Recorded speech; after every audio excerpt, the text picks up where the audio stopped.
This video is my most viral video on TikTok and Facebook with almost 3,000 reactions. So let me show you how I made my white rice and this sauce. So first of all, add the pot on fire, add my water, which I'm going to use to cook the white rice. Okay, then when I was done doing that,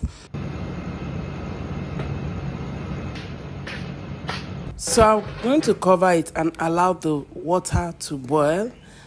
And after it has boiled, I will just start scooping inside the bucket where the rice is so that I will wash the rice with the hot water, okay?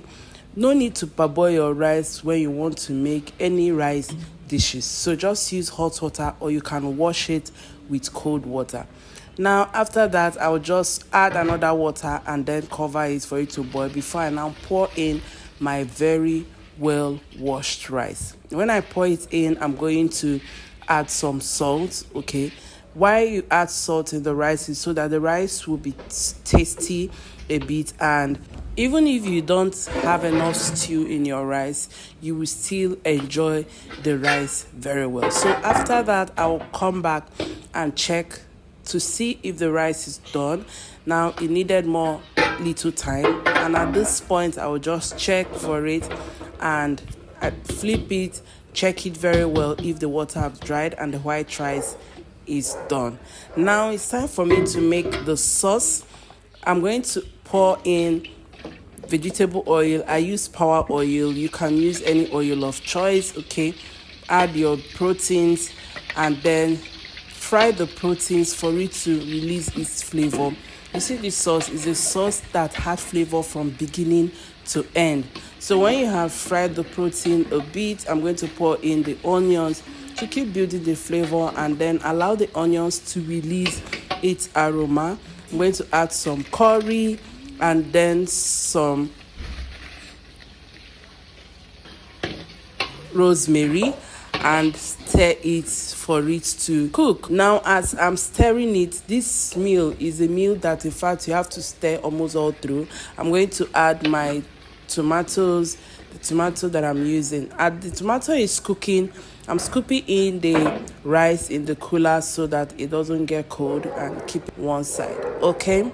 So when I'm done with that, this is the rice, very clean and white. Now it's time to add the blended tomatoes, which I've already cooked and drained the water from it. Allow it to cook very well and get done. Your tomato paste and your tomato should cook very well so that it doesn't slap people when they eat your food. Now after it has cooked very well, I'm going to add in my meat stock, okay? Then start to season and spice up the sauce with all the spices that I am using. You can use any spice of choice. It's your kitchen, you know what you want.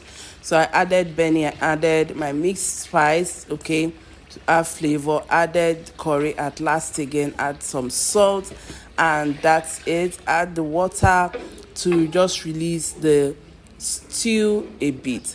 Now after it has cooked very well, I'm going to bring in the cut carrot and green peas, stir this and allow it to cook a little. Then I'm going to bring in the cabbage and pour it in. You see, this sauce was one sauce that people enjoyed and had to go home where I served it to go and try. The next time they saw me, they were asking me that the sauce was so nice that they couldn't even predict what I used for this food.